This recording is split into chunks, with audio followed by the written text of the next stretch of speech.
I'm going to do the bathtub surrounding area to corner.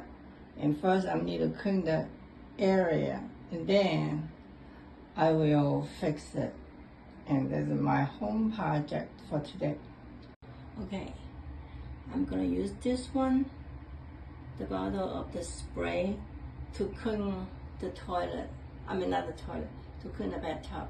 So I unclog that, and but still has some mold surrounding area. So I unclog that, and I will clean it up before I clog it. And I will using this. I will use this one, a white one, not the color one, to coat the bathtub. I will see you later.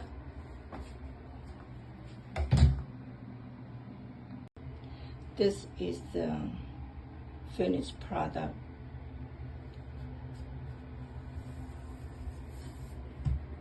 I got it. Not the bath, but I got it.